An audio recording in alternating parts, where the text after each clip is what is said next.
All right, great. Welcome everyone to this, the sixth of our bioregional carrying capacities sessions, hosted by R3.0, Redesigned for Resilience and Regeneration, in partnership with the Design School for Regenerating Earth. And today, I'm very excited to have two scholarly teams presenting, one reviewing the literature, so presenting a lit review, and the other presenting on mapping the planetary boundaries.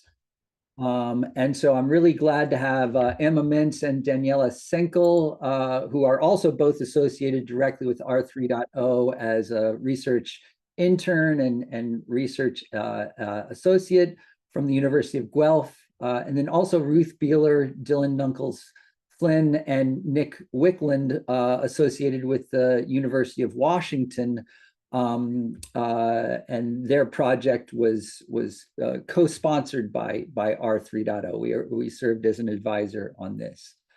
So that's what we're going to be doing today. I'm just going to roll us through. Here's our welcome slide. So Ralph Thurm, the managing director of R3.0, typically handles this first part, but Ralph is on leave right now. He and his wife Alexandra and their camper Molly are doing some bioregional nomading right now. So I'll be handling the reins today. So I'll give a welcome, some engagement guidance, and some context setting about these sessions and this particular session. Then we'll go over to Emma and Daniela from the University of Guelph to present on the literature review on bioregional carrying capacity, and then over to Ruth, Dylan, and Nick for presenting on their project on mapping the planetary boundaries specific to the Cascadia bioregion. And so both of these are academic exercises, studies that happened during this most recent semester in particular. So a little bit of guidance, just some basics, if you will. So please do stay on mute so that we won't have background noise. We welcome you to have your cameras on, but we understand if you can't, so no worries if you have to keep your video off. But if you can keep it on, I think that gives a good sense of the room, if you will. So please add questions in the chat sidebar as they occur, and I will curate those questions to cover in the facilitated dialogue segment. And we sometimes summarize or cluster the questions for efficiency. So sometimes I'll be posing the questions, and sometimes I'll ask you to voice them. So you would just go off mute and voice it yourself. The one thing we ask is just to please respect everyone by keeping your questions succinct, on topic, so no sort of grandstanding about your own work that doesn't relate to this, and also just please be respectful, no ad hominem attacks. We've never had a problem with that, but it's good to say that up front. In terms of non-questions, we would ask you to add those comments and resource links to our living resources document. So this both prevents distractions in the sidebar during the session, but also, perhaps more importantly, this document will remain accessible even after the event as a living resource. So it's not like the chat that disappears. This is always linked from our landing page for the bioregional carrying capacities session. So if you do that, please do know that if you could add your name before your contributions, if you wish to be identified. I'm going to be sharing that link in a moment after I stop doing the screen share. So finally, we record these sessions for public posting on our bioregional carrying capacities landing page. And again, I'll share a link to that later when I'm off of screen share. So that's background just on sort of engagement guidelines. Next up, a little bit of background on these bioregional carrying capacities sessions. So this was launched by us at R3.0 in late 2024 in the context of the Design School for Regenerating Earth. So we presented this specifically to the Design School community, which is a bounded community. So you have to be a member of the Design School to participate in those particular events. And this was sort of in support of a research project that we had proposed that we still would like to pursue. And so you can find that research project linked in these slides when we share them on our website. So in early 2025, the Design School, we talked with them about opening up this series to public participation in the Design School. Joe and Penny were great about that. And so we've opened it up. Here's a history of the sessions that have happened so far, 5 of them. I kicked things off in December with a sort of general session on bioregional carrying capacity measurement and management. And then in January, Randy Saad and I think Randy's on the line here, presented on municipal carrying capacities. Then we got kind of a precursor to this session in the sense of 2 fairly prominent researchers in the field, Avit Bomick and Anders Bjorn, presented on sweet spots. That's the study by Avit Bomick that identified the bioregional scale as a kind of sweet spot. And then absolute assessment is a methodology that Anders Bjorn had created.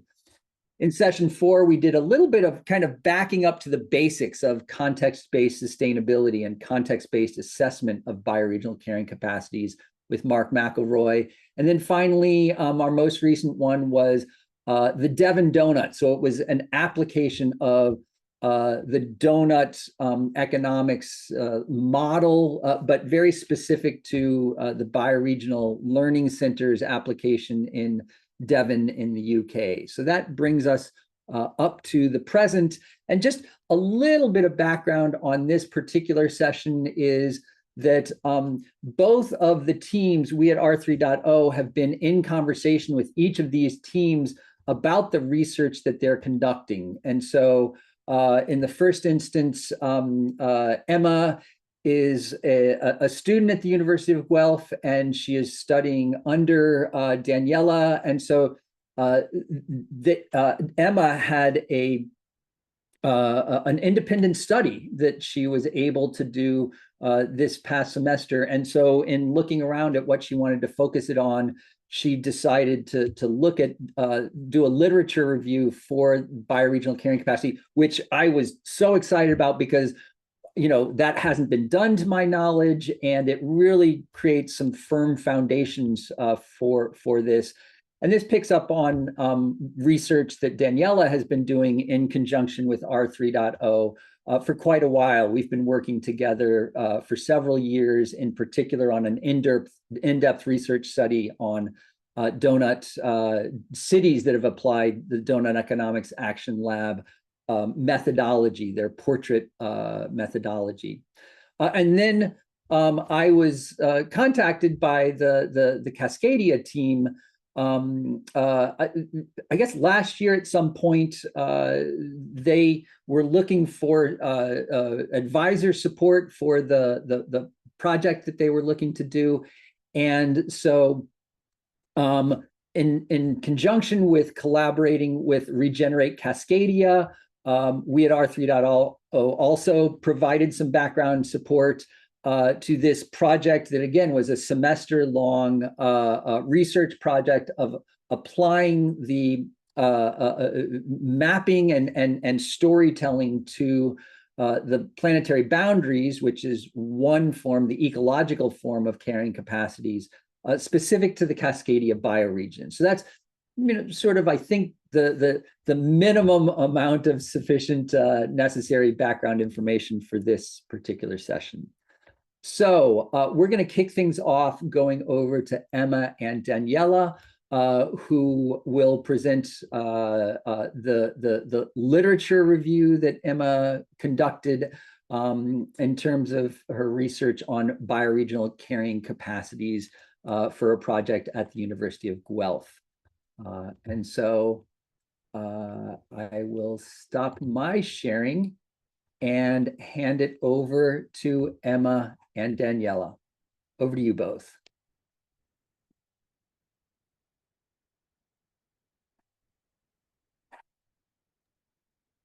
Okay, we can see your slides, Daniela. Okay, perfect. Hi, everyone. My name is Emma.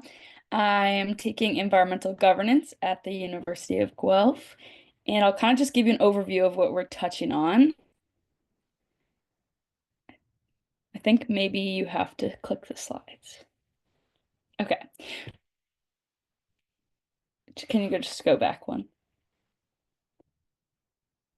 Okay, so I'm going to touch on my independent research project and allocations, the sharing approaches, and then Daniela will be talking about the last three. So kind of the root of our research project, we had started talking about bioregional carrying capacity. And in doing that, I feel like I broke it down into some individual concepts. So I was writing like a little paper to go along with my research project. And I kind of broke it down into some subheadings, which were like carrying capacity, context-based sustainability, thresholds and allocations, and then a bioregional lens.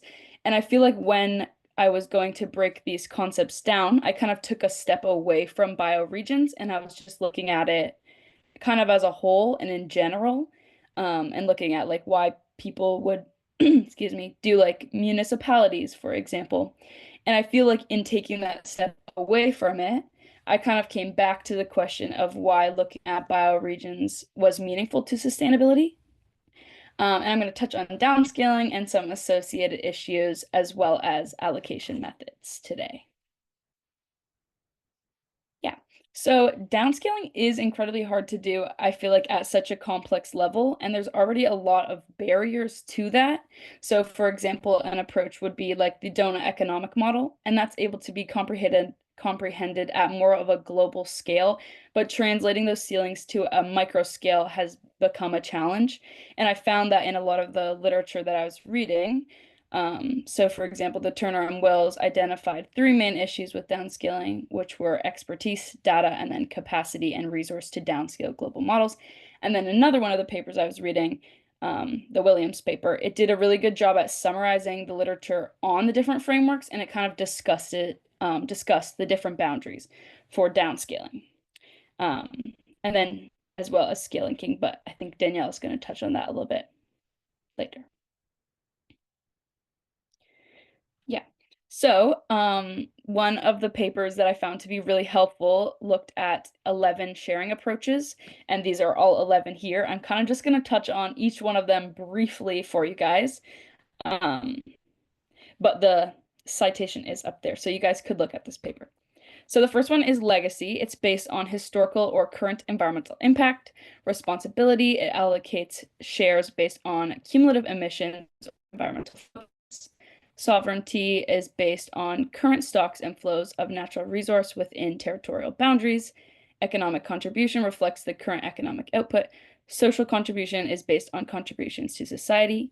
Resource efficiency allocates according to efficiency in resource use. Capability was based on ability to act, often using wealth or governance as an indicator. Basic needs and preferences prioritizes meeting essential human needs. Equality allocates equally per capita. Green incentive rewards low emissions or renewable energy. And then development rights accounts for a country's need to develop or reduce poverty.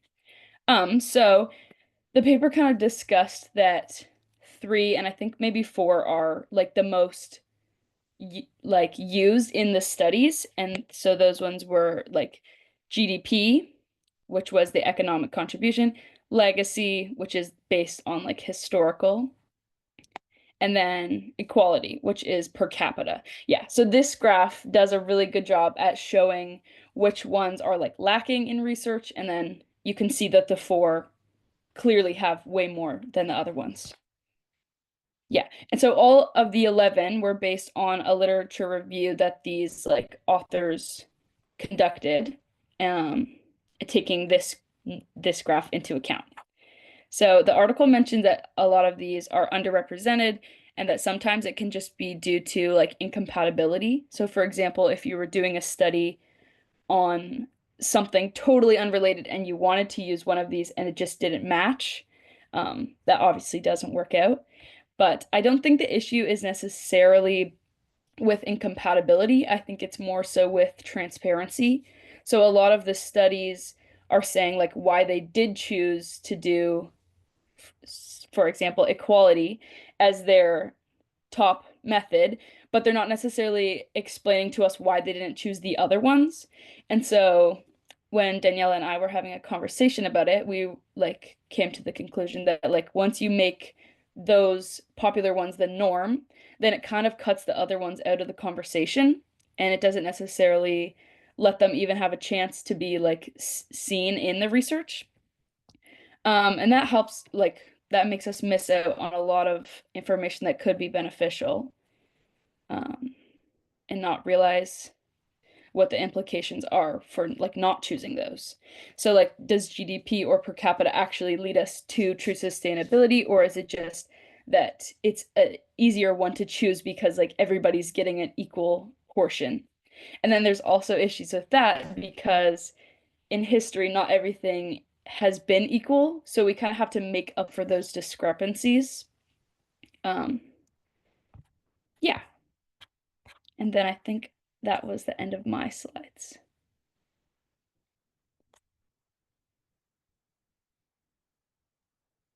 Yeah, thank you.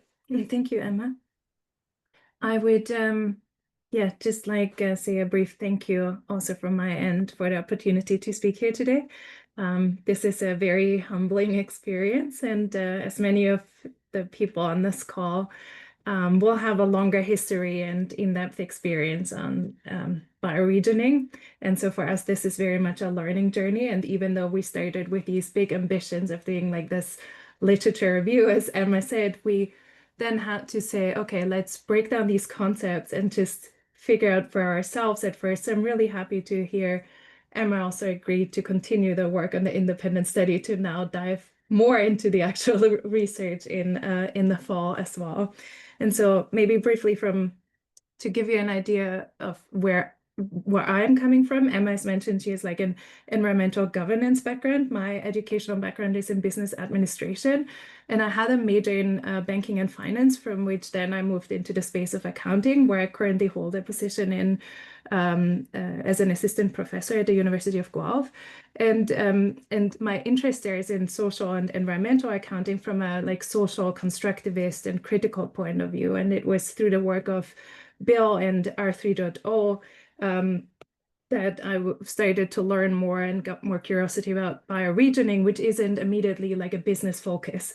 And so also the like spotlighting of other amazing work by people then on this call and people who have presented here earlier, and like the Design School for Regenerating Earth and other change makers have really inspired a lot of the work that we're doing here.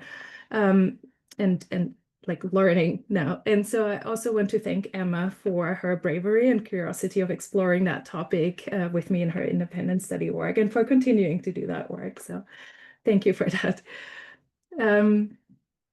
Yeah, based on the thoughts around allocations that Emma just mentioned, we would like to explore this in this talk, a little bit more of that Earth Commission's report that Emma has mentioned by et al.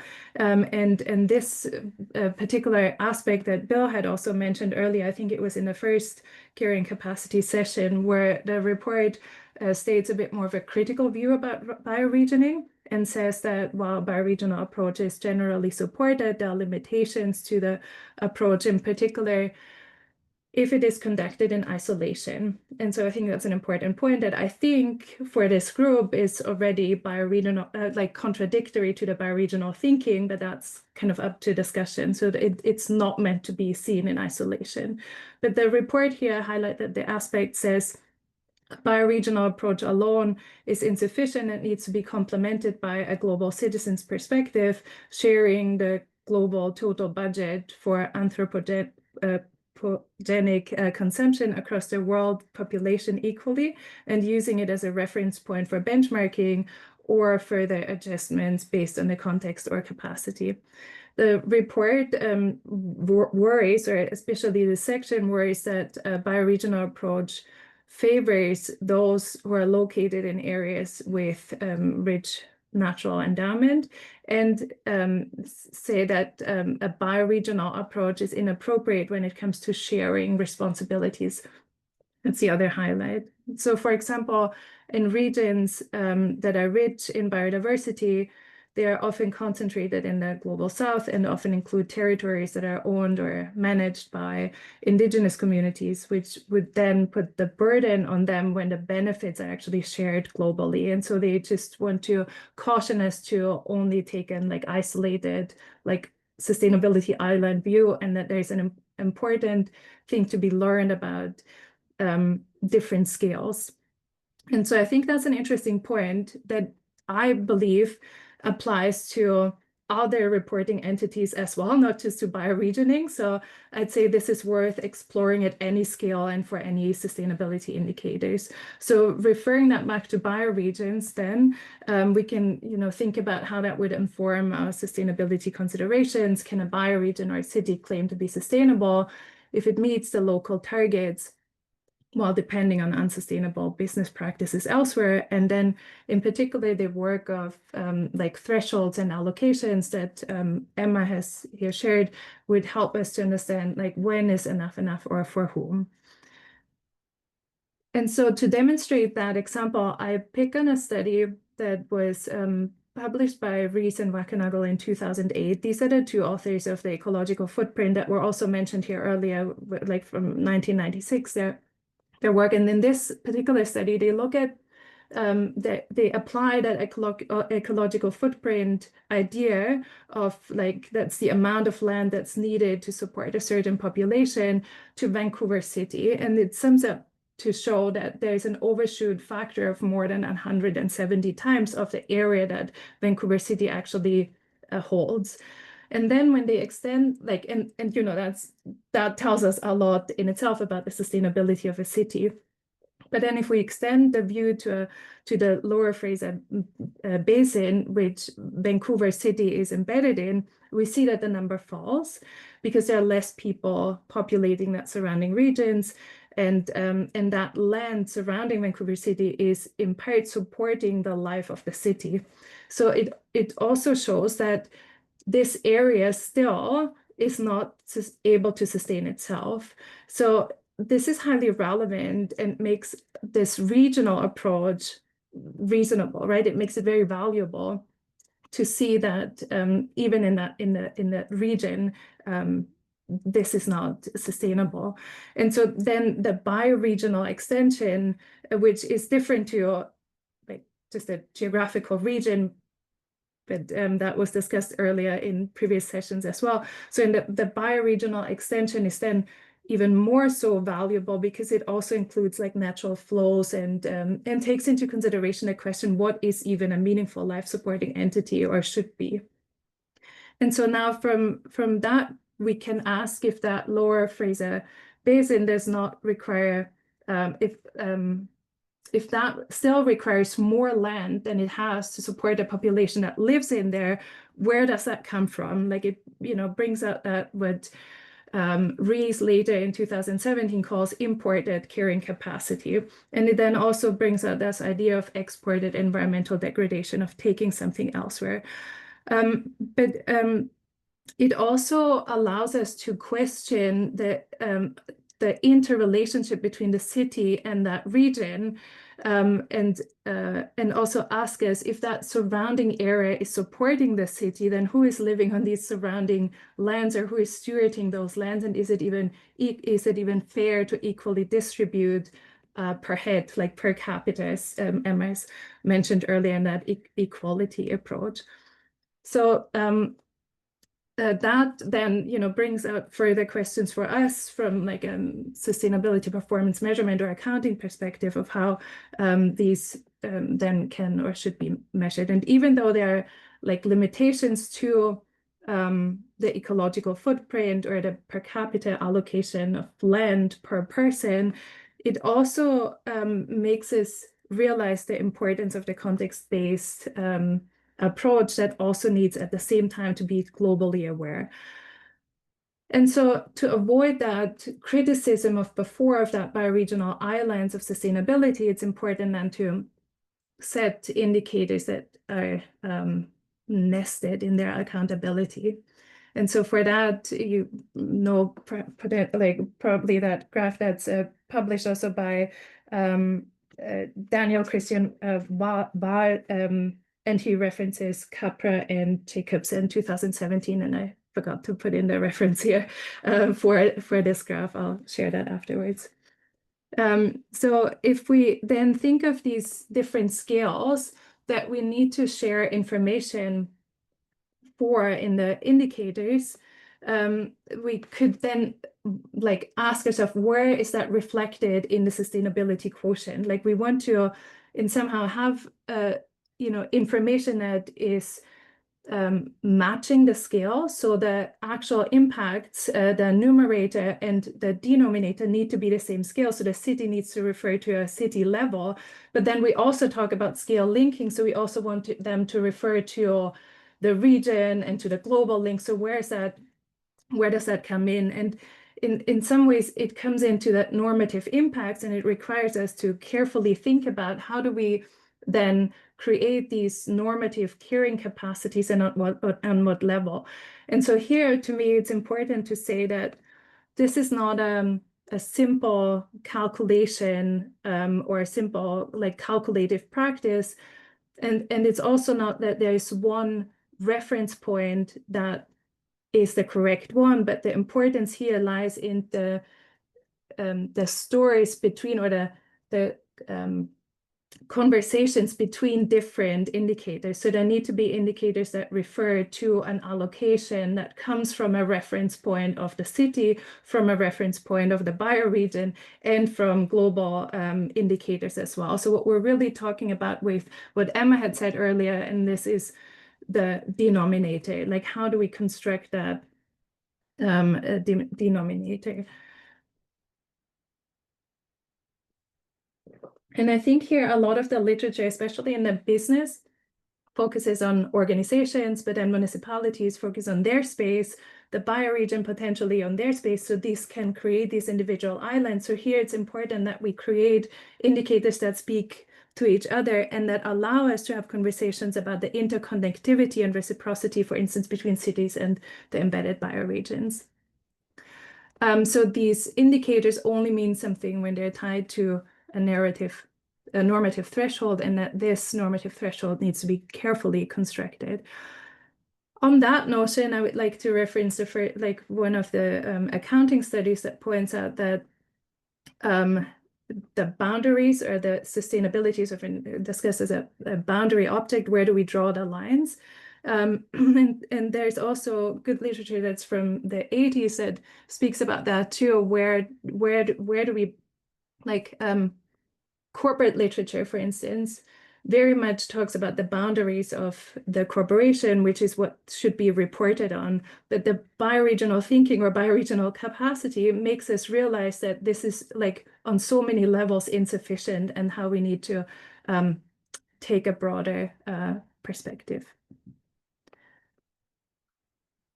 And so this is where this would be referenced in accounting work, would be on the discussion of boundary objects. I just very briefly want to say that the donut economics portrait does try to bring in that local and global thinking through the different lenses, and they even also have on the right-hand side here, see the social targets and ecological targets, which are different in their design and in their guidance and the context-based sustainability thresholds, but that's like for a different session. But I do want to say that there is a notion or an approach, an attempt by the donut economics model to capture that imported carrying capacity by thinking of the local, and then also parallel thinking of that global aspect. So, but to come back to that idea, or the difficulties of some of that, if we do think of the global, like the per capita allocation and global citizen approach, and we don't take a bioregional approach, but look at here, for instance, for political, like national borders, we see here that Canada, which is like the second last here, would not count as an overshoot. And I do have to say this study is from 2008, so admittedly outdated, but just to prove the point here, if we look at Canada, it will come out as not overshooting because the land is so vast in relation to the population that live here.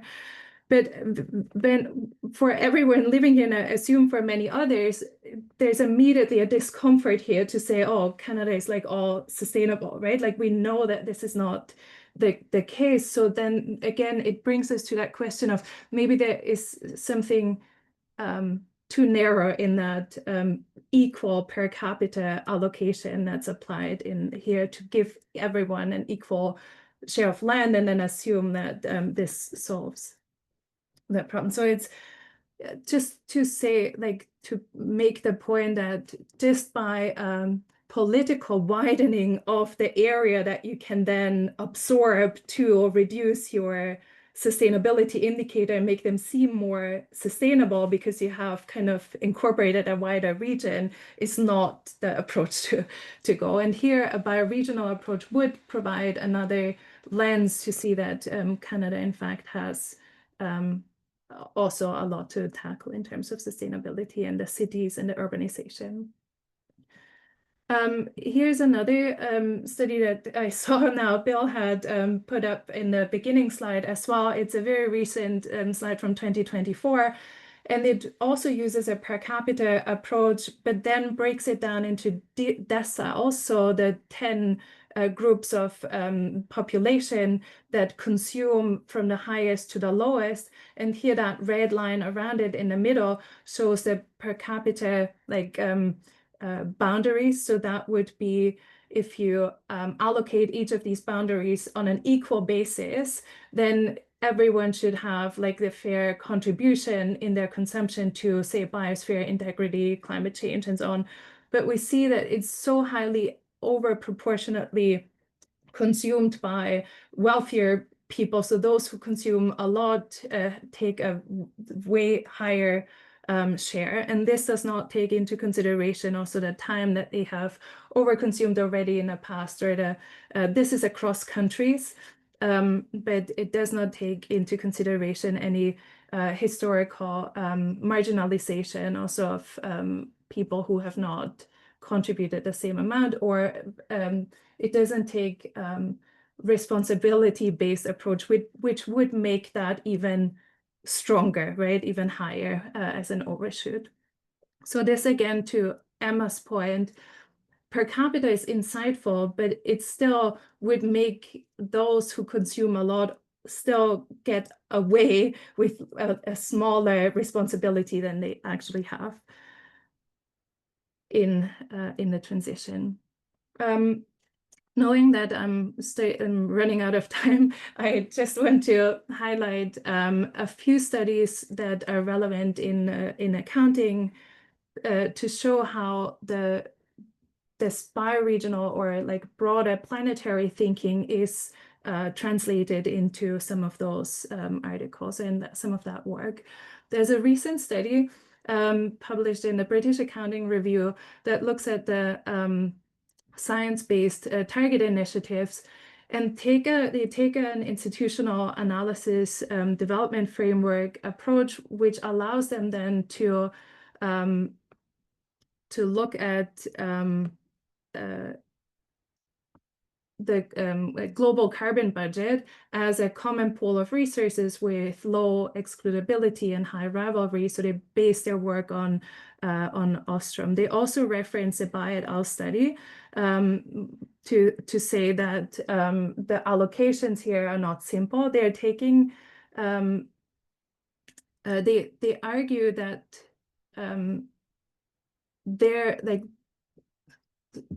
their lens is meaningful of the global carbon budget, because if you can emit a lot of emissions, like everyone has the same access to pollution, but then you also have high rivalry. So if others are taking stronger initiatives to reduce, it might even allow you to emit more and still be okay. So there's a problem of incentives here.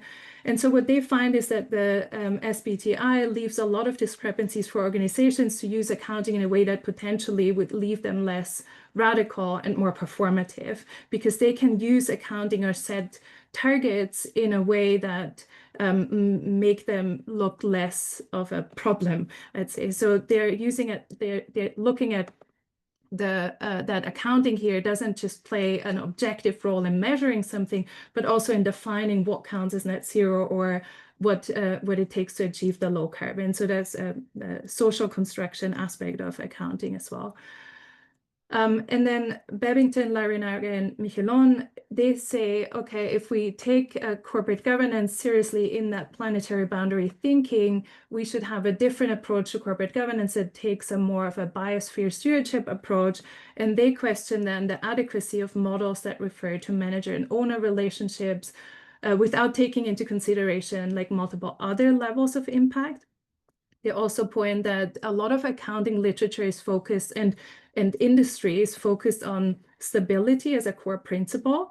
And when we think of the work like around Daniel Christian Mal or like people in this forum also is it's clear that sustainability is dynamic and that it's more like of sustaining and that we need more models that are flexible. The article also points out the importance of combining different knowledges as well as the importance of collective actions across institutions, which is where I would like to come back to the bioregional governance, because they are an important player here that it's not explicitly mentioned, but an important player of collective actions and also work across scales.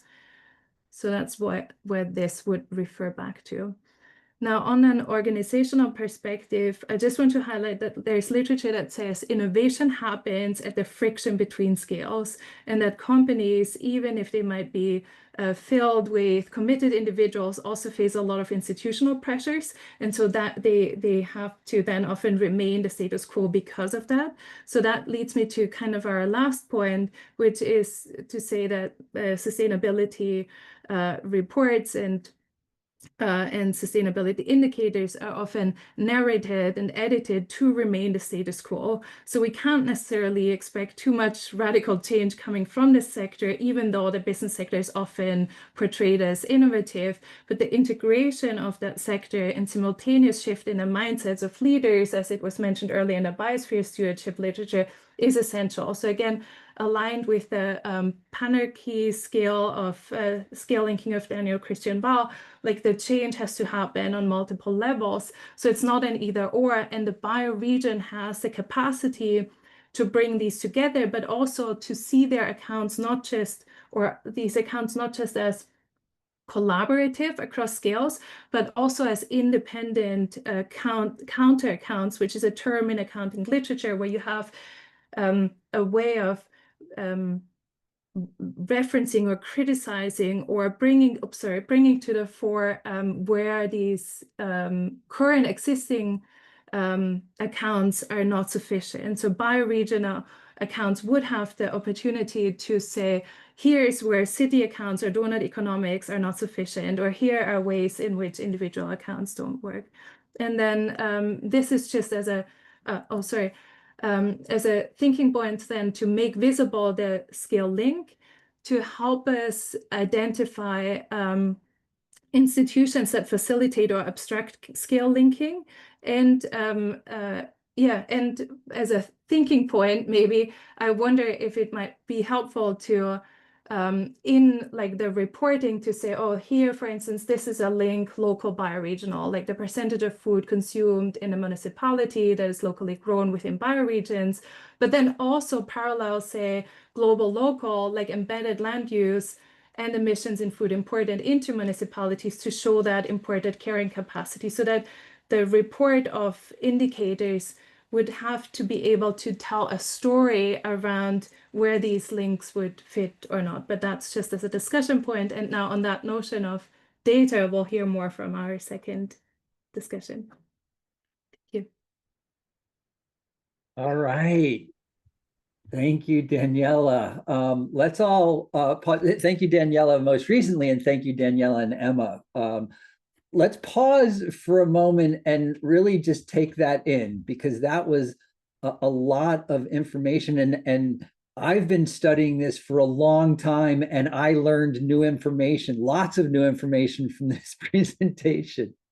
So I'm just going to pause momentarily to let folks let that settle in, and also for you to uh, reflect on appreciation for Emma and Daniela for such a wonderful session. And Daniela said, I think that does tee us up really well for the presentation by Ruth, Dylan, and Nick, in the sense that they are taking a fairly data centered or data oriented approach to the bioregional lens. So as we're making this transition, I just encourage folks, as you have questions, you can write those in the sidebar, particularly if you have questions for Emma and Daniela, although they've teed things up really well for the discussion session. Please do feel free to add those questions into the sidebar. But let's head on over to Ruth, Dylan, and Nick for their presentation on mapping the planetary boundaries, specifically to the Cascadia bioregional context. I will start sharing my screen here. Give me one moment. Okay, can everybody see it? We can, thank you. And it's I'm full gonna screen too, so great. Yay. Yay. I'm gonna let Dylan start us off first. All right. Let me know if you need me to change Yeah, I'll slides. probably just say change slider. You'll figure it out. I'm confident. Yeah, we got this. So hello everyone. We are a group of students studying geographic information systems from the University of Washington, commonly known as GIS. Also, I apologize if you hear any noises. There's like some really loud crows and a cat outside my window somehow. So just if you hear any weird noises, that's why. So but our presentation, coming back to that, is about taking the planetary boundaries model and trying to downscale that to a bioregional level. Since we've spoken about, we'll explain the planetary boundaries in a little bit more detail because it becomes kind of critical to this project a little bit later. And so we're trying to downscale that model and then depict each of those boundaries on a map. So that's kind of the whole idea. And then you can go to the next slide. First, I'd like to introduce kind of us. There you go. And so I'll let Nick start, and then Ruth, and then I'll follow up with me. Hi, I am Nick, our sort of lead GIS cartographer. Graduated from the University of Washington in 2024 with a degree in Earth Sciences. Currently a GIS technician within the city of Las Cruces, New Mexico. But what I've always wanted to do was just be a GIS analyst within the forestry world. My dad's been a forester all his life, so I've been involved with that, and it's kind of what I want to do. Hi, I'm Ruth. I have a background more in web development, but I'd like to switch into doing more map making GIS work. I currently live in South Seattle, but I'm originally from Eastern Washington, like the Columbia Basin, if you know it. And in my free time, I like to play hockey, although I don't have much time for that right now, but that's me. And then I'll just find things out. But I am currently working in the kind of property management field, which I kind of hate. So I'm hoping to switch out of that into something around GIS. I originally graduated from the Evergreen State College in kind of like a ecological entrepreneurship business focus. And I'm originally from Bellingham, and I really like tea and coffee because it's the only thing that keeps me awake right now. So next slide. So just to kind of go around, kind of explain where we came from. Each of us we're in a program from GIS, but that program, a part of that is doing a final project. And that is sponsored by outside organizations. And that's how we kind of got roped into all this. Our primary sponsor is Regenerate Cascadia, a local bioregional approach to kind of sustainability. And then they also were the ones that introduced us to R 3.0, which is how we met Bill, and how we also met Emma and Daniela, and how we got invited to here, which I mean is really exciting. I will then hand it off to, I think it's Ruth, to kind of give you the rundown of the planetary boundaries in a little bit more detail and kind of introduce us to our project. Okay, so I realize a lot of you are probably already familiar with some of this, but for us it was new. We were coming at this from a mapping perspective. But we just wanted to touch on this and just go over kind of where we were coming from. So the planetary boundaries identify 9 boundaries that define the safe operating space for humanity, basically. I'm trying not to just read straight through the slide because I know I'm bad about that. But we've got climate change, biosphere integrity, land system change, biochemical flows, freshwater use, ocean acidification, atmospheric aerosol loading, stratospheric ozone depletion, and novel entities. And this graphic is a pretty cool graphic. Particularly, I think what stands out is the novel entities. And you can see just how many boundaries have been crossed, and quite seriously. 6 out of 9, and they are pretty badly crossed. So graphics are always really cool, which hopefully you find our maps cool as well. But let's keep going here. So problem statement. So part of our project isn't just to create the maps, but it was the project planning behind our project as well. You'll see that in the next few slides. So we wanted to start off with a problem that we wanted to attack and then figure out where to go from there. So we wanted to develop an interactive educational tool that visualizes the planetary boundaries within the context of the Cascadia bioregion specifically. We wanted to show how the boundaries have shifted over time. So there's going to be a temporal aspect to our maps. And also we wanted to highlight what are the local bioregional boundaries that we need to pay attention to that are unique to the Cascadia bioregion. I'm not going to spoil it. We had a little difficulty with that, but I think Nick's going to touch on that later. But that was what we started with. So our scope is going to be, or was, like I just said, we want to develop an interactive educational tool. It's going to explore how the boundaries shifted over time, and we wanted to map each of the planetary boundaries in the Cascadia bioregion. We weren't sure exactly what that was going to look like at first. Were we going to have 9 maps, or we just didn't know. So part of the problem was to come up with a plan and what that would look like, because it is a pretty big scope, and we didn't know what the final product was going to look like. So we needed to figure that out.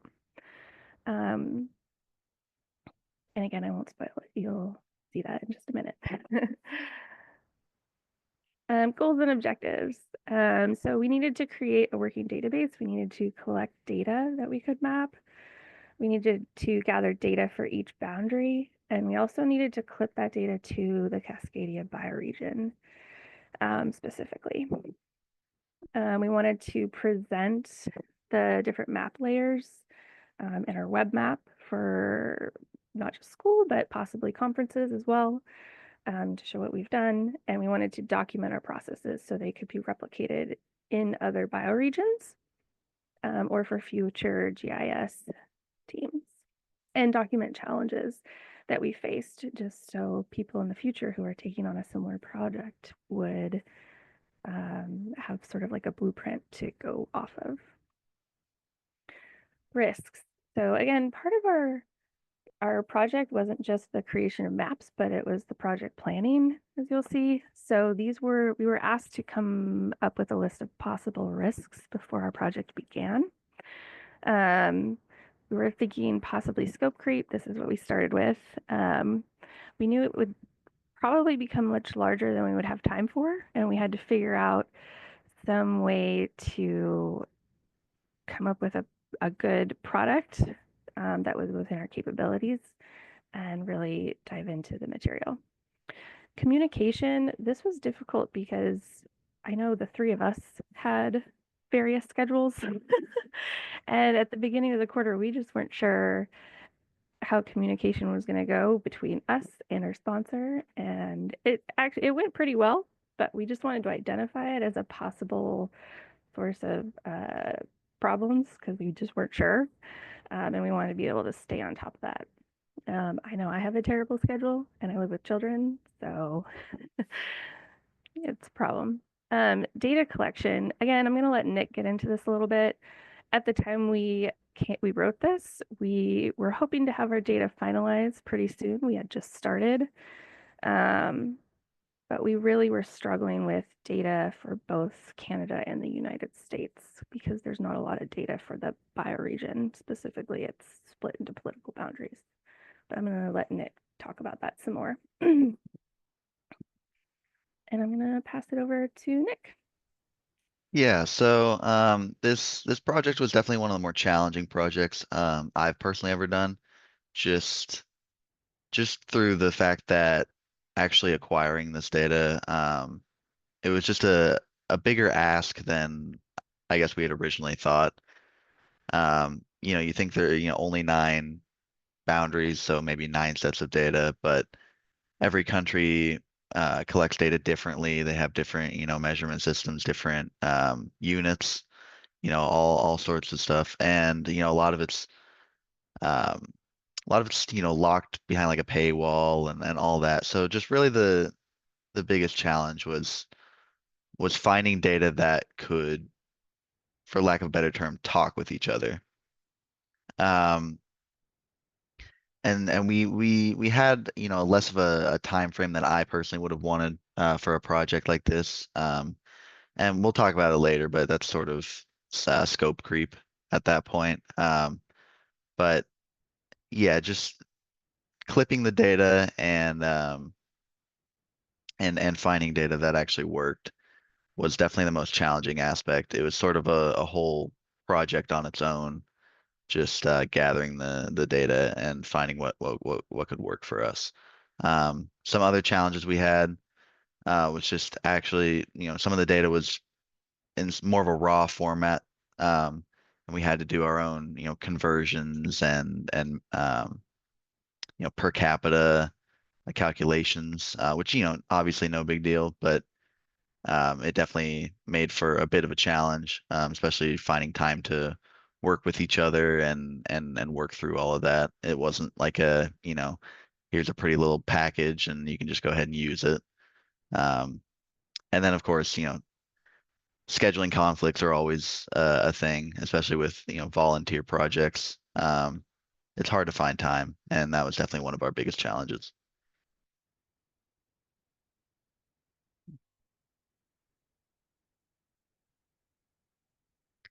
So obviously, the first step for us after we decided to work on this project was to meet with our project sponsors. We needed to determine the scope, the objectives, what exactly was needed from us. And that was definitely one of the most helpful things we could have done was just talk it out and see what exactly we needed to do. But the biggest thing for us was actually acquiring that data. And like I said, researching that data took up the bulk of our time. And it was definitely a bigger project than than we had originally thought.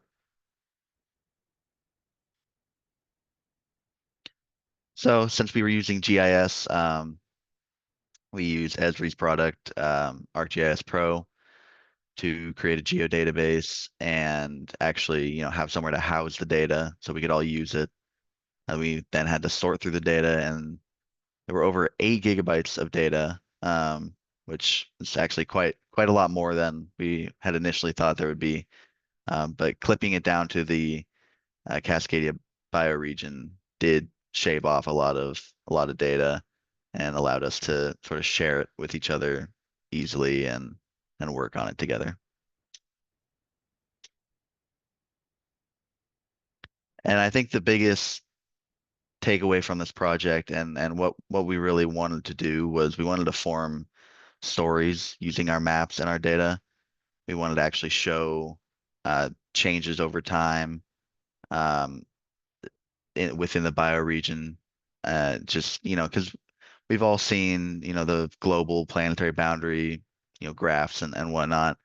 But we wanted to be able to show that at a more local scale. Um, and that required, thinking outside the box, using new techniques we weren't comfortable with, you know, um, just a lot of learning, a lot of analysis, and then quite a few calculations. But I think we're happy with where we ended up.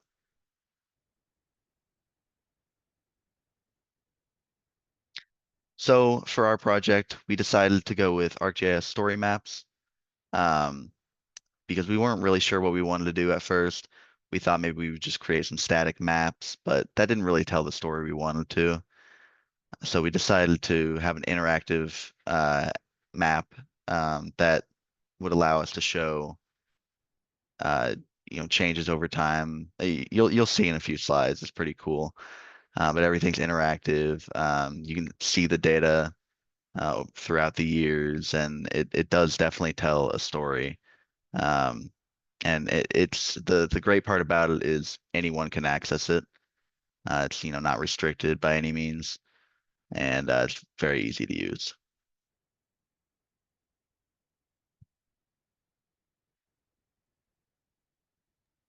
And then I'll pick up where Nick left off, and I'm not going to spend a whole lot of time on this slide just because we're about to show you our deliverables.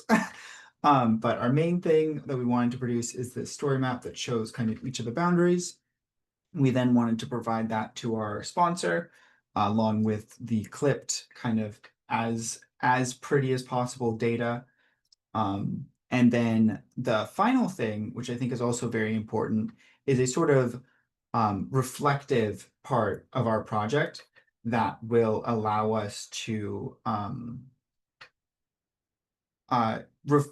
reflect on what we've done and provide so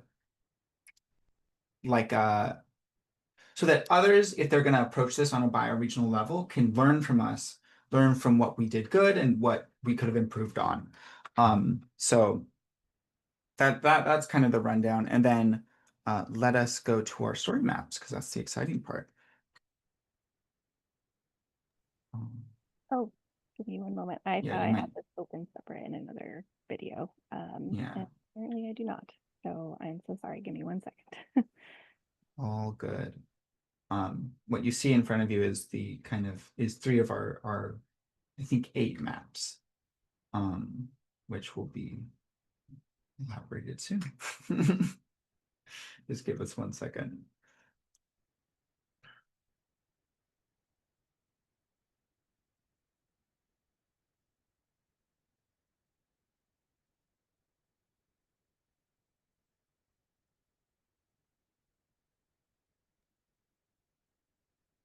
While we're bringing that up, just a reminder to folks, if you do have questions that you can articulate into the sidebar, that's great to get those out there. I see that one of the sponsors, Clara Atwell, actually added a great comment, and she had to head out. So we'll end up discussing that a little bit, and she'll see it on the video. So.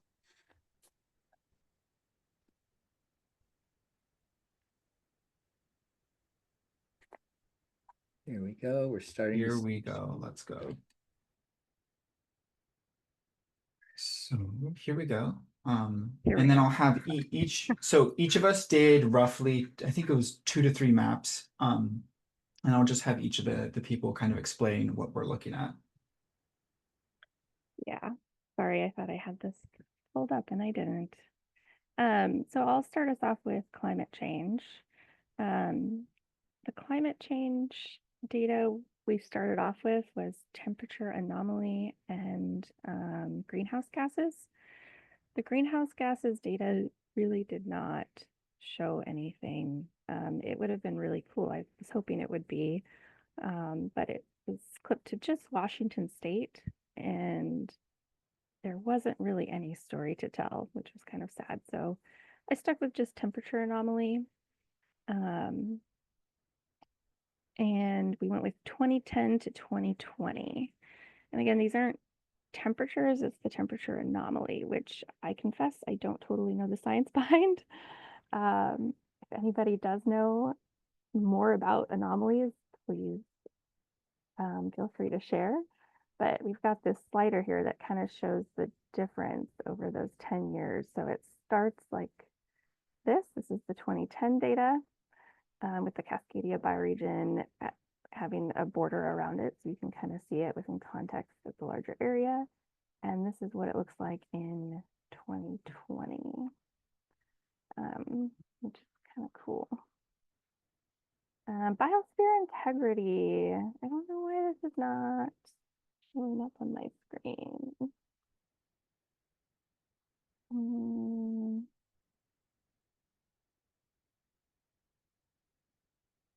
Might be working just a minute ago. So Nick or Dylan, if you have this, please let me know. I just pulled it up. I'm having a similar issue, so it might just be something Yeah, if you guys have with it up on your... these. Yeah, we might need to skip it for now. Okay, I'm so sorry. It looks like it's working on my end, so if you wanted to make me co-host, I could share my screen. Oh, yeah, I'll let you share. Yeah, we can also double back to that once, just so we don't Yeah, yeah. I'm gonna pass it off.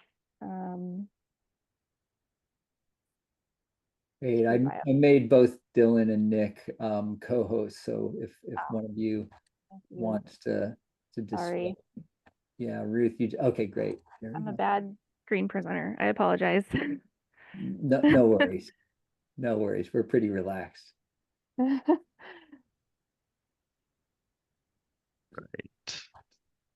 How is that? We're able to see it. Thank you. Perfect. All right, Ruth, here you go. Yep. So forest cover and mammal species richness. This one with it's sort of green and purple. This is specifically mammal species richness. This one just, for lack of a better way to say it, I think it just looks pretty. But you can clearly see the changes in the bioregion and where mammals congregate. I don't think we can see oh yeah, there it is, the tree cover loss. So this is tree cover loss, and you'll see in the next one where tree cover is. It starts off with tree cover, and the brighter the colors is where the more loss was documented. And this is the tree cover in the whole region. And this is really cool because you can see the watersheds, you can see I'm biased, but like that Columbia Basin down in Washington where it's desert. And it's just kind of really pretty and interesting. And so you can see that the regions where it's heavily where there's a lot of tree cover, they actually lost a lot. That's where a lot of the bright spots were in that previous map. Yeah. Next one, land system change. This had a lot of data. This probably had the most data.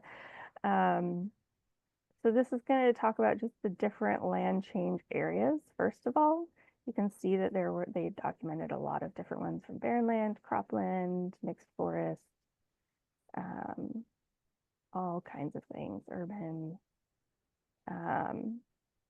And then, so if we go into, we'll start with forest gain loss. Nope, perfect. So also, okay, so this will be kind of a theme you'll see throughout the rest of the maps, is the data for Canada and the United States did not correlate well. We really struggled with this. And you can see clearly there's just a line right through the political boundary. And that was a struggle that we had. But in a way, it's kind of very interesting and telling about the bioregional, or about how the bioregion is being documented, so that there is this problem with political boundaries. Let's look at the next one. Yep, same kind of not same sort of interesting anomaly. This is cropland. Let's go to barren land. Yeah. And shrubland. Let's see. So yeah, so this is from 2015 to 2020. I would note another thing that we came across with this kind of data was the temporal aspect of how do we compare it over time, because a lot of the data, the years that it was collected didn't match up. So you'll find like my climate change data was from 2010 to 2020. This data is 2015 to 2020. We had data from just 2012. It was kind of all over the place. So that was another difficulty that we had, was in showing changes over time, is what data is actually being represented throughout those time periods. Let's go to the next map. Yeah. I will take over here.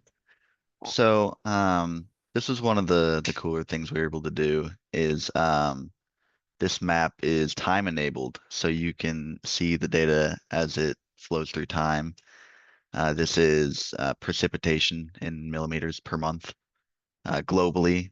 We couldn't clip the data set down to just the bioregion. There were just some technical issues there. Didn't want to work with us. But this map is really less about telling a story itself. I mean, you can, look through the data if you wanted to. I just thought it was a really cool visual representation of how precipitation data changes month to month each year. But in actually looking through this data on my end, there was no real meaningful change from what I could tell. There were some areas like Oregon that had maybe a little bit more drought. But then again, British Columbia was actually wetter as the years progressed. So overall, as a bioregion, the precipitation didn't really vary as much as I personally thought it might. But this was really the map I was most proud of, was just being able to see how it changes through time, and that was one of the sort of challenges we faced, was learning new skills, and this was just a really cool map to showcase that. And then moving on to freshwater use. So as you can see, as Ruth was talking about, there is a very distinct line between how it's measured in the United States versus Canada. But this one you can compare between 2010 and 2015. There were very few areas of actual change in terms of freshwater use. And this is in gallons per day for each county / municipality. But you can click on the data and it'll tell you how many gallons per day were used. You can clearly see like the farming communities, areas of also higher populations, such as, King County. They obviously use a lot of water, but then there's just a large amount of, British Columbia and Alaska, which just, you can see how sparsely populated it is, just based on how little water is used. But once again, with this data, unless you really zoom in, there's no mean, there's no real change. Some, this is 594,000 gallons per day compared to 61 million. I mean, there's definitely some change in terms of that, but on an overall scale within the bioregion, there wasn't as big of a change as I was personally expecting. But again, I think that speaks to the fact that it was difficult to find data that could actually paint a story, paint a picture, if you will. Between 2010 and 2015, that's only 5 years. That's not really, a lot of change isn't really going to happen in 5 years, especially on like a bioregional scale. But this just does help paint a picture that, there are some places that are changing in terms of freshwater use, whether that's a, regulation thing or what. It's just a cool way to visualize how the data has changed. And then for ocean acidification, I mean, obviously the Cascadia bioregion is, next to the Pacific Ocean. But in mapping that, I didn't really find a map that could tell a story that I really wanted to, considering all the data wasn't actually inside the boundary. And as you can see here, I mean, I wrote a little short blurb on it, but there's no real concern or change from what I found in terms of the pH level of the ocean around the Cascadia bioregion. Just from looking through the data, even through the past about 10 years, the pH level has just slightly dropped, and there's no real story to tell there. It was just more of like a static data set. It's hard to find a map that we could make that would actually be relevant anyway. And I'll pass it off to Dylan here. Hello, hello. Yeah, and so one of the maps I did was this atmospheric aerosol loading. So and with using the kind of particulate matter, you can kind of see if you scroll back and forth, the kind of change over time. I think we chose as a start point 2000 and as an end point 2016 to just have two comparisons. And you can again kind of see that difference. This one wasn't, it would have been nice to be on a county level, but it's just really hard to find that data. If you scroll down, you can see the ozone map. This was one of my favorite maps to work on because it has that time enabling, and it really shows the so what we mapped was the what is it called? The exhaust of ozone depleting matter. So like different chemicals and stuff that deplete ozone. And we mapped it over time. And as you can see, and I remember seeing this, or at some point during like the 80s and 90s, you can see how the regulations kicked in. And then over the last like 20 years, you can see how it gets less and less, even to the point where it starts reducing,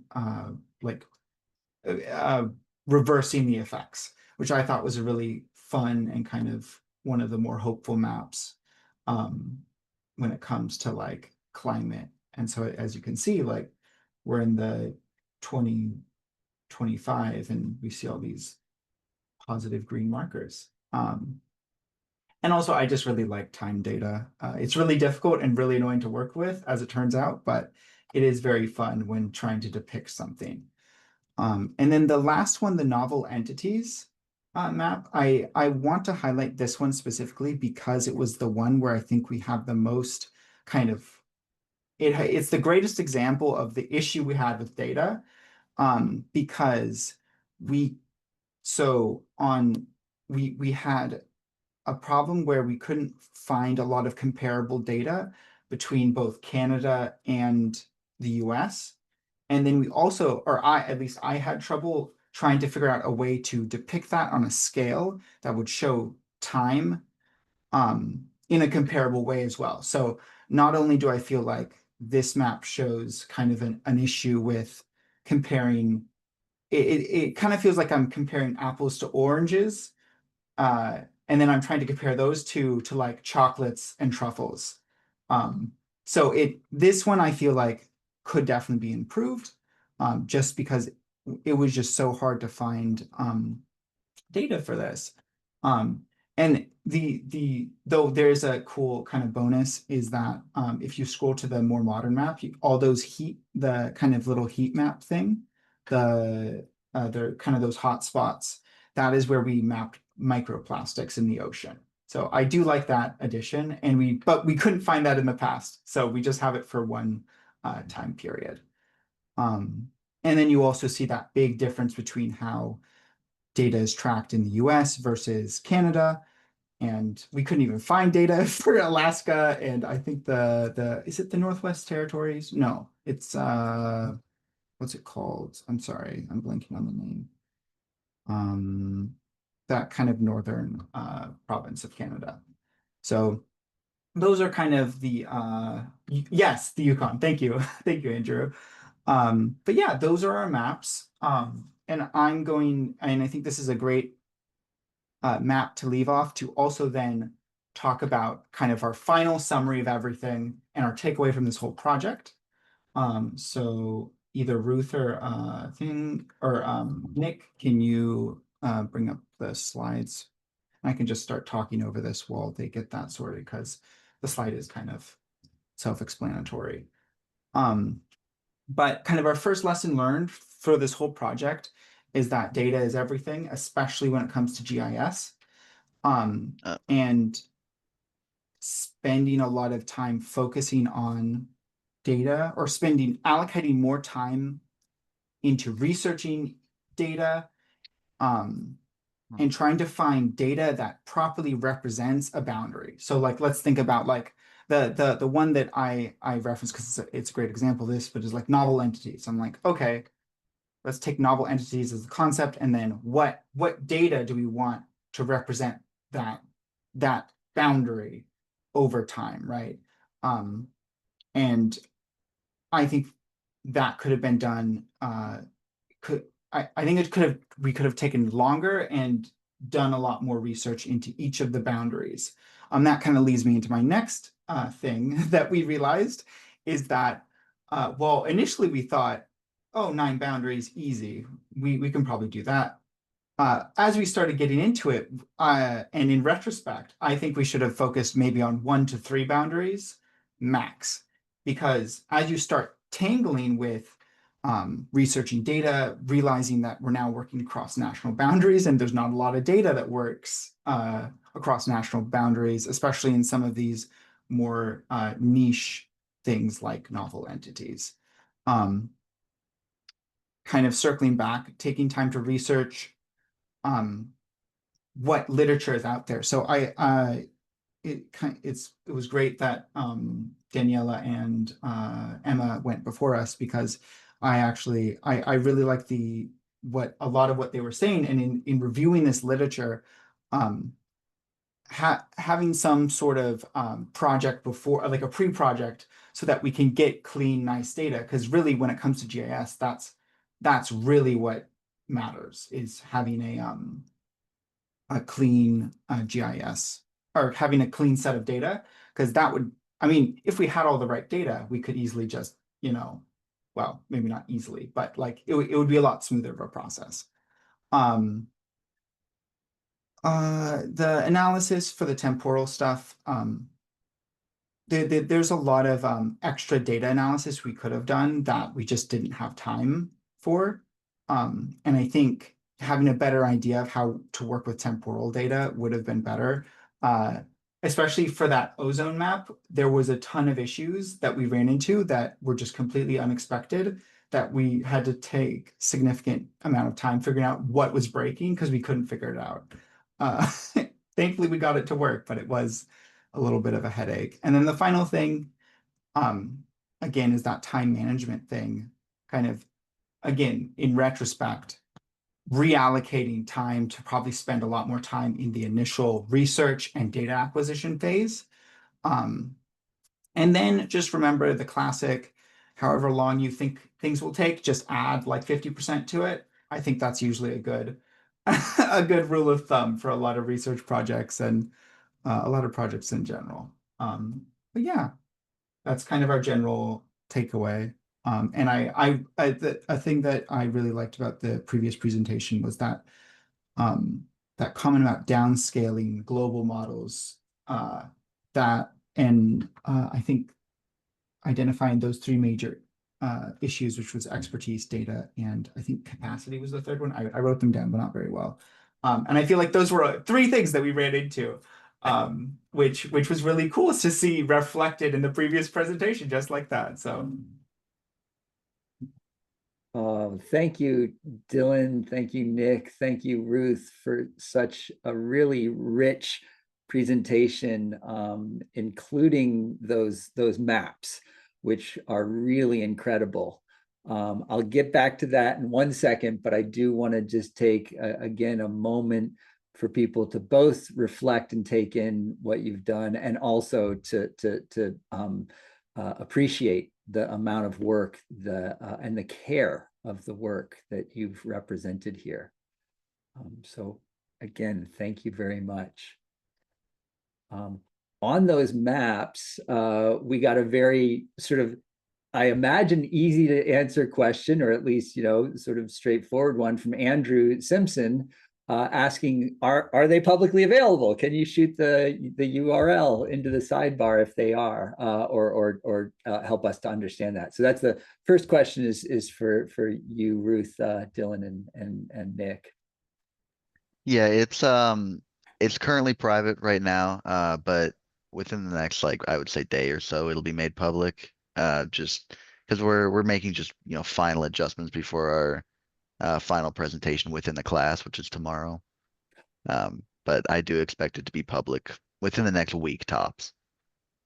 And that's great. We should also be giving or migrating that map over from our ownership and property and or privileges. Like there's some like background stuff that we need to figure out how to get our project from us to our sponsor. And so that that probably will take about within the next week, but I mean, we'll probably post about it, and it should be available at the very least through Regenerate Cascadia, and I imagine Bill will be able to pick that up too. Yeah, so we plan to post the recording, the resources document, the slide deck on our website, and we can certainly include a link to the maps themselves. The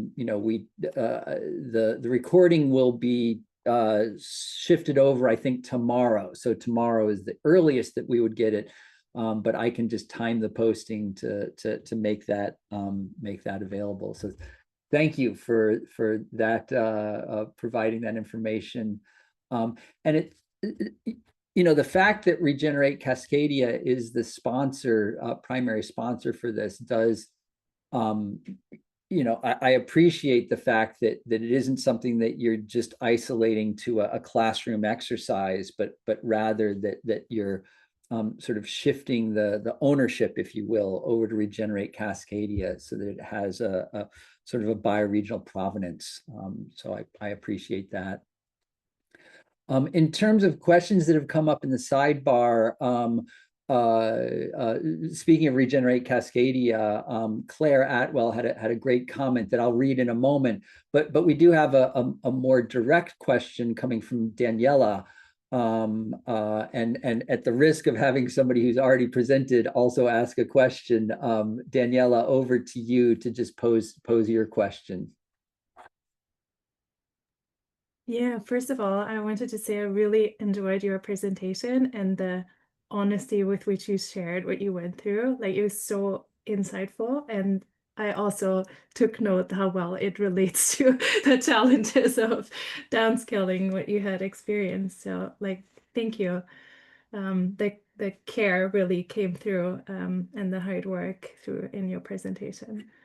My question was that like once you've gone through that exercise and you've mentioned some of the sources and some of like the challenges you had, would that now be easier to map that onto like other bioregions, say in North America, but then also acknowledging that the sources might be different, like how could that then be translated to potentially other bioregions who are looking to do similar mapping tasks? I'll just say something quick, and I don't know if Nick, because he was the one that did a lot of the data, really digging into the data. I do think the national boundary was something that really complicated things for us. So I think if your bioregion is within a national like group, so like the US, Canada, and you'll find, I think, a lot more, as Nick said, a lot more data that talks to each other a little bit easier. So like I'm thinking just roughly, I like maybe the like southeast is a bioregion. I'm also slightly new to bioregion, so but yeah, no, just I don't know. I think it's something. Oh, and then the other thing again, I think Nick might have a better answer to this, but like we found a lot of international organizations that track general stats. So like I can't remember one. It was either NASA or I can't remember. Nick, you might have to jump in for this. Yeah. Please. Yeah, there were multiple data sets from like the World Health Organization, NASA, NOAA, that was available globally, which is great when you're working across boundaries such as, Canada and the US. But it also, a lot of the times, is more of it tells less of a story because it's not as, regionally focused. Sometimes the data is more generalized, which was one of the problems we faced when trying to actually create a meaningful story in terms of the bioregion. But to sort of touch on the question here, I think now that we've done this, I think it would be easier to map um, other bioregions that might span across multiple boundaries. Like U.S., Canada, Mexico. Um, the biggest part about it that would be sort of a challenge would just, like we said, be gathering data that talks to each other. But I do think now that we've done it, it would be a little bit easier because we know what sources to look for, um, and what data we're wanting to measure. I think was part of the challenges we faced because we, coming into it, we were pretty new to the planetary boundaries. So we also had to do some research on what exactly each boundary was measuring. Because obviously you can look at the names and, make assumptions, but it doesn't always tell the whole story. So we had to do a little bit of our research there. Um, and I think now that we've done that, and we can document the process, I feel like it would be a lot easier for other people to do what we've done in different boundaries. I would also add to that really quickly that if you'll remember, one of the part of our problem statement was to identify local um, contributions um, to environmental impacts. So because of the problems we ran into data, we relied heavily on global data sets that don't really focus on those things. Like before we even really dug into anything, I was thinking it'd be cool to have data on like the dams along the Columbia River and freshwater, their impacts on freshwater. Also, we get a lot of wildfires in the Pacific Northwest. I thought that would be more represented in our maps, and you'll see that we didn't really get to touch on that at all, just because of what we had to shift focus just on with the data that was available to us. So we didn't really get to touch on that. And so for moving on with your own Boundarie, that's something to think about, like what environmental impacts do you want to focus on in your specific bioregion, and is that data available? Because we couldn't even talk about the dams, you know, things like that. So something to think about. And Daniela is kind of bookending this with a comment in the sidebar. And there's a few things that this brings up that I want to talk on. But Daniela, do you want to just bookend your question with the observation that you made? Yeah, just I thought, even though I understand from your perspective, collecting the data and trying to put that together, how that must be so like painful that that it doesn't speak to each other. You want that coherence, but at the same time, there's also this cautioning of over-reliance on official data. And then your work with that line, I thought brought out so beautifully how the picture can be so differently narrated depending on who governs the data. So I thought that was actually an interesting finding, despite the pain that you potentially experienced with it.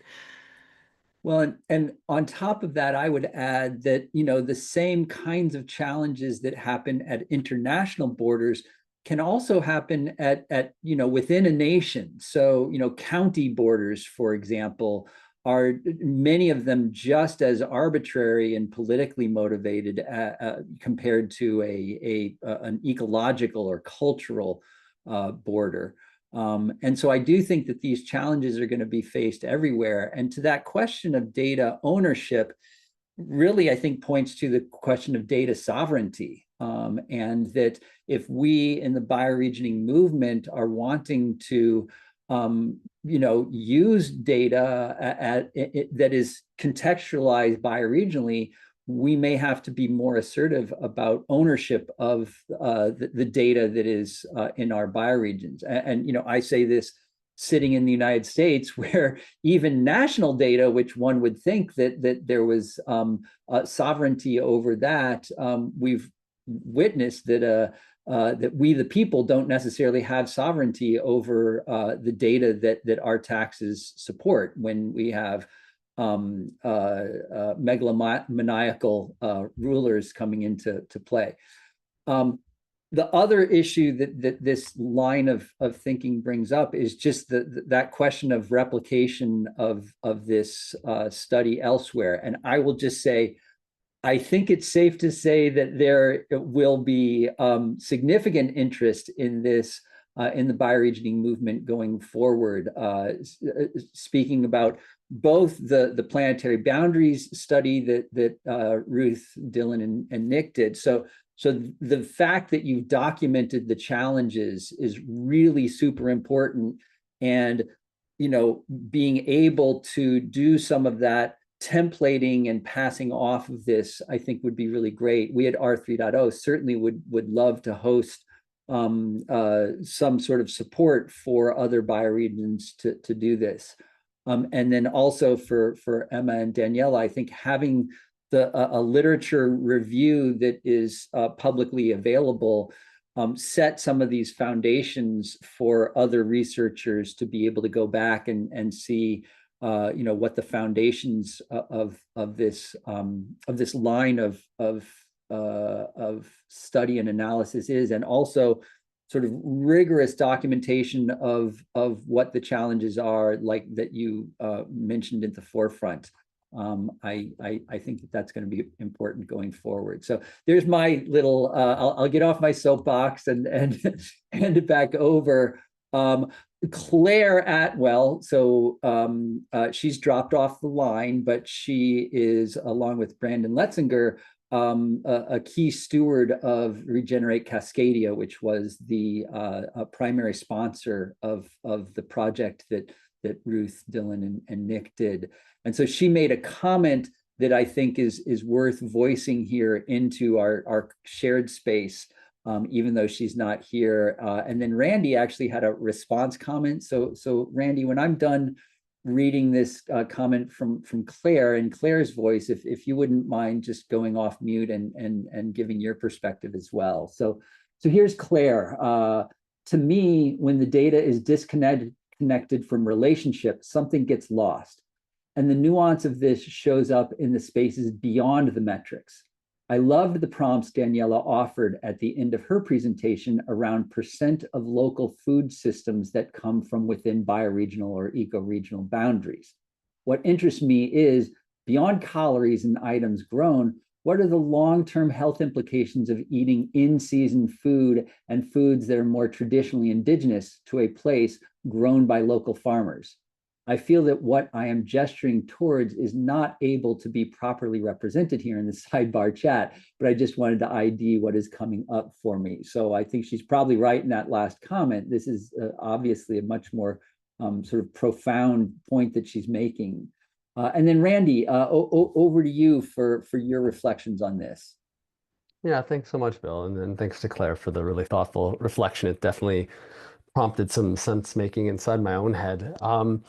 Yeah, I think especially looking at things from an organizational standpoint or something more structured like a national perspective, the emphasis in accounting for sustainability performance tends to be quite mechanistic. It's about having an output, it's about having a perspective, and that perspective is perceived as objective and unbiased, and somehow that creates an accountability, something that everybody can adhere to consistently in order to know that we're doing the right things. I'm reminded of conversations that I've heard both you and Mark McElroy have around the history of kind of sustainability reporting and how the reporting preceded the measurement. So we've got this focus on the representation of the data that came before understanding why we're producing that data and how to best produce that to meet the objectives we have. And so for me, it's about peeling back the layers and saying, like, why are we actually engaging in this process, this complex and unclear process? And I think there isn't one simple answer, but I certainly know it's deeper than accountability. It's deeper than just having an objective view of everyone's sustainability purpose. It's ultimately, as humans, about making sense of our existence and how to maintain that and steward that over time. And I think that process is culturally specific. It is context specific. It depends on who's engaged in the process and the implications on them. And so as much as I think it's helpful to navigate towards a common understanding of what downscaling planetary boundaries looks like, that we can replicate and use in different areas, I think there's a necessity to hold the flexibility and to appreciate how the nuance of a place and the people and the organisms within that place might orient differently in creating their own process of sense making. So I guess to be balanced is alignment, consistency, accountability, which we need to create across jurisdictions, across places, across bioregions and organizations, while at the same time appreciating that there is nuance, that there is uniqueness and context specificity that should also influence. And I think what there is to learn through our experience collectively is just how to hold both of these things simultaneously and find an effective balance. And I just want to acknowledge, in the work that was done, especially in the second presentation, I can appreciate, having gone through some of these trials and tribulations, not quite the exact same ones as you've experienced, that there can be, I don't know, it can feel almost futile engaging with some of the complexity because it's so immense and you can go in so many different directions in terms of what gets represented and the analysis you do, et cetera. But I think the important thing is to consider that each data point is incrementally progressing us towards a large enough data set or set of experiences where we can start to really make sense of things, because many places have gone through the same process and found common issues or challenges and learned from them. And when you're isolated to only one experience, it's really hard to walk away feeling confident that you figured out the right path. But when we have 100 more to add to the one that you just established, it becomes easier to see patterns of where things fall down, what's useful, what's not useful, et cetera. So, be happy, I would say, with the progress that you've made and its contribution as a great first step towards a larger data set of different bioregions and organizations that do similar work. And congrats on what you've accomplished. Well, we've got our work cut out for us. Randy's just told us that 100-fold replication rate here. I want to actually steer this to Emma and Daniela first in terms of a response to both Claire and Randy's points. In part because part of your background literature research was around this whole question of governance and the question of sort of, how to sort of what the relevance of the analysis or the data application is. So Emma and Danielle, I just wanted to see if you had reflections on this sort of dialogue between Claire and Randy and the rest of us. Yeah, I don't know, Emma, if you would like to say something about that. You can go. It's okay. Okay. I like my thoughts were actually not so much drawn from the literature that we've reviewed for this particular study, but there is also, like, in the broader accounting literature, that criticism of the notion of accounting being perceived as objective when it's not, and some of it was a part of the presentation. But a part that I tried to make in the presentation on counter accounts would speak to that importance to not think we need to come to consensus all the time. And I think that's an important part when we think of bioregional data. It's not necessarily how does that all smoothly align, because it doesn't, like, it brings out the political and lots of other dimensions of where it doesn't align. So there is a part of accounting literature that talks about pluralistic approaches and the agonistics of accounting, and that we need to bring processes in place that, say, for instance, if I say, let's measure this kind of indicator, and then Claire comes up and says, well, what about this? That space of allowing to voice that would then, like, us as a collective say, okay, let's look at some health implications and bring that forward. So it's not a what's the best one indicator, or like the consensus of all of it. It's that opening the space for these different approaches, or the pluralism, I guess, of what's important and to whom. And I think that's what I appreciate about this space as well. Thanks, Daniela. Yeah. Oh, I don't great. really have a ton else to comment on that, but we did have conversations with myself and Daniela about how it's just important to be able to include other perspectives. We at R3.0 have recently articulated a commitment to pluriversality, which is the notion that, the more well understood notion of universality is that there's sort of something that's common to everyone.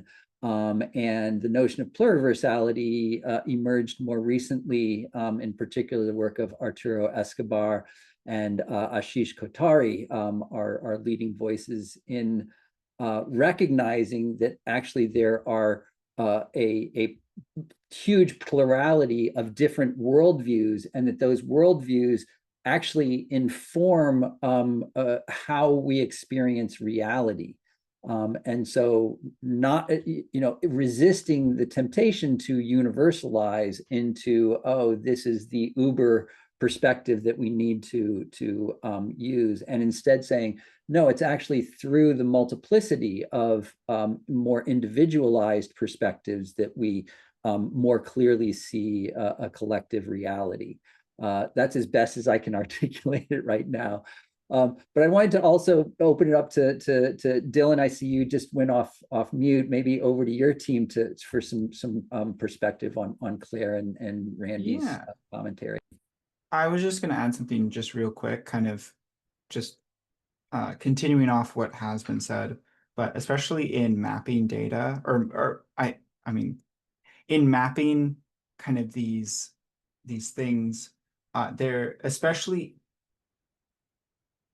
I'm trying to think of how to word this, but I think there's, if you have any type of indicator that can be shown geographically, you can map it. And I think that's a really exciting thing.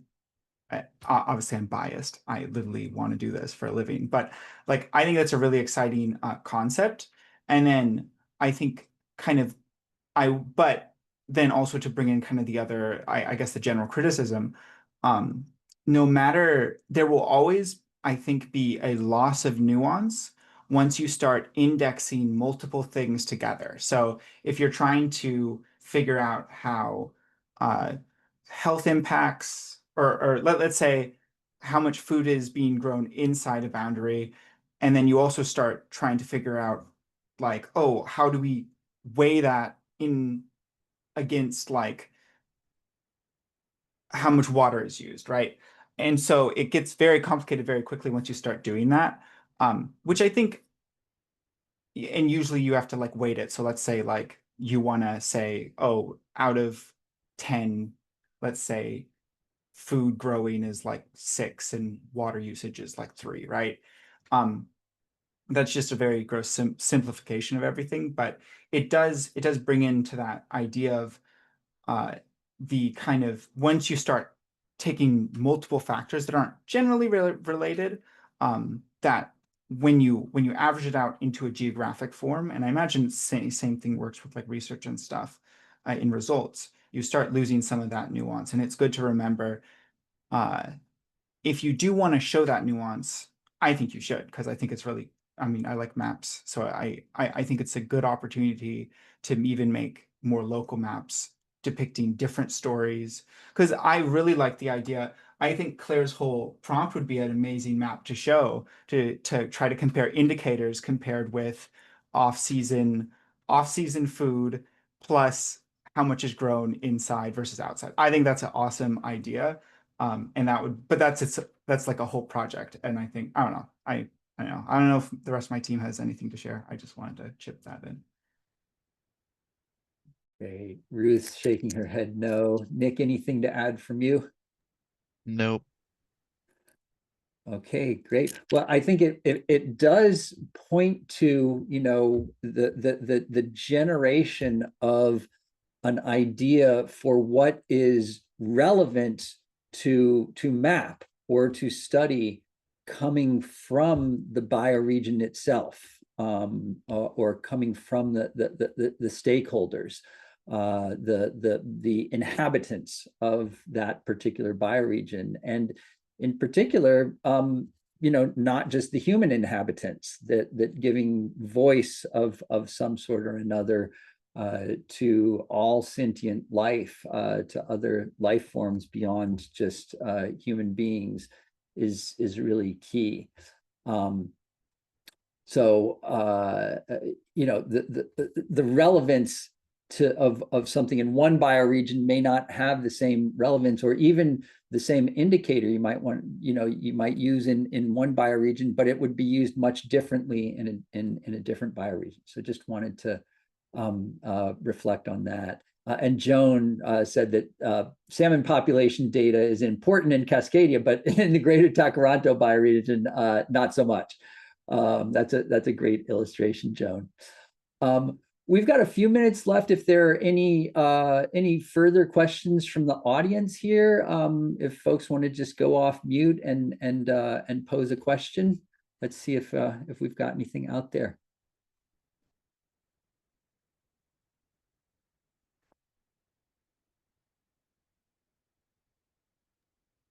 I would just like to add a comment. Yeah, go for it. Go for it. The way you presented the mapping, Dylan, Ruth, and Nick, I really like that element of the storytelling that you brought in. Like, what does the data tell us? And I feel like that's similar with these indicators. Like, even though they might seem like, oh, this is a metric or something, like this is a data point. Like, again, it seems so objective. I think that storytelling around it, or a narrative of what that might mean, or if, you know, for whom, or under which limitations or other implications like that. I think that narrative or storytelling element is something that is often overlooked when it comes to indicators or data or mapping. And so I think I just wanted to comment on that, how you brought that out really nicely.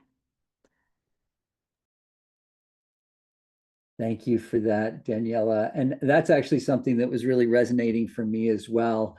Given that these sessions are jointly hosted by the Design School for Regenerating Earth one of the things that resonated for me throughout this presentation was the role of storytelling and the role of narrative, in particular in the second presentation. Those of you who are in the design school know that Joe and Penny and all of us focus a lot on the narrative element of the kinds of actions and changes that we're wanting. So, for example, the Earth Regeneration Fund is a literal fund. There is literal money and other resources in that fund. But one of the things that I found most interesting is that Joe Brewer in particular really points to that the money and other resources are only part of what is valuable about something like an Earth Regeneration Fund, that really the underlying story is perhaps as valuable, that we do these things in the real world, and our ability to represent that in a compelling way that lends inspiration to others is a very important element. So I just wanted to underline that, picking up on what Daniela said, to kind of tie that into the design school orientation. So we did check for further comments. I didn't see any, so I'm just going to go to a last slide. Actually, I need to shift because I opened up the other things. So here we go. You should be able to see. Are you seeing my screen?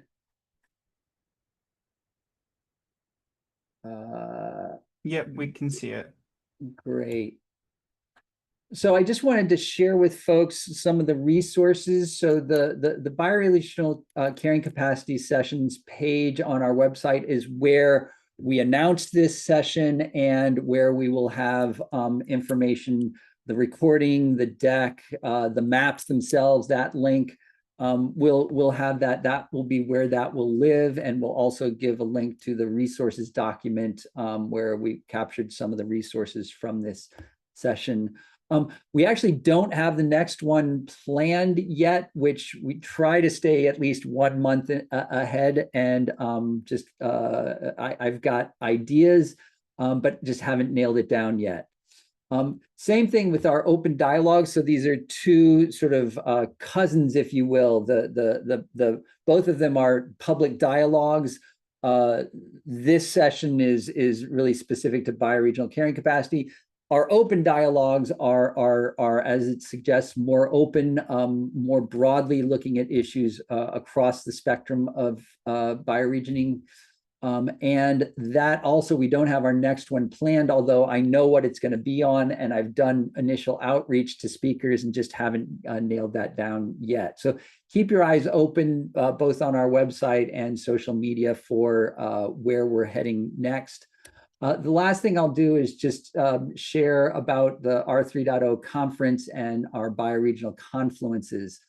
So the conference will be, it's our 12th, and it will be all online and all focused on bioregioning. The theme is Braiding Bioregional Resilience and Regeneration, Learning to Re-inhabit Earth Together.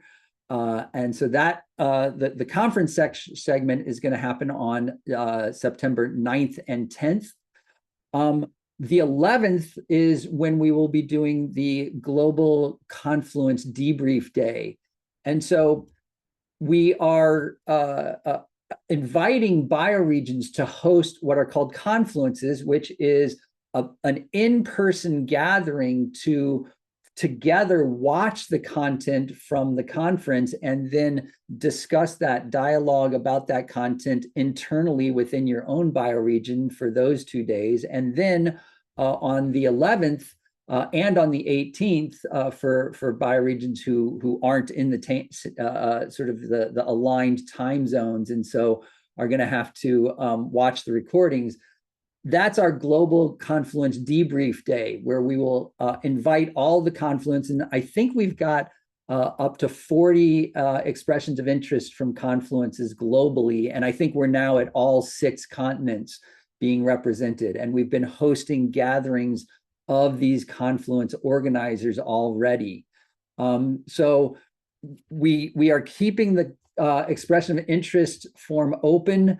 We've just ended the time period where folks would qualify for our confluencing fund that is part of the Earth Regeneration Fund.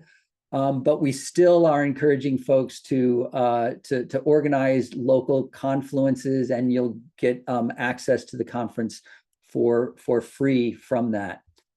And so this is one example of what we're doing is we're providing a bioregional confluencing guidance document. All of this is trying to move from the conference to the confluence to revitalize the practice of bioregional congressing.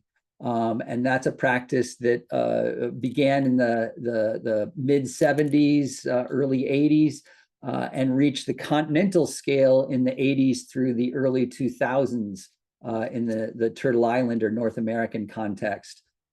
And so we're looking to revitalize that, and that's the confluencing community will be sort of the vanguard of a community really seeking to revitalize that congressing practice. And that's a practice that merges both the gathering part of congressing and the governance component of it. So it's not just getting together to network, but also getting together to enact literal governance. So that's some background information. I just want to thank you for myself and our managing director, Ralph Thurm, who couldn't be here today. I want to thank everyone for a really, really great session, particularly thanks to Emma and Daniela and Dylan, Ruth, Nick, for your presentations. And thanks to all of you who attended and all of you who are watching this on video afterwards. Thanks so much. And we look forward to seeing you in our next dialogue. Take care, everyone. It was awesome to be here.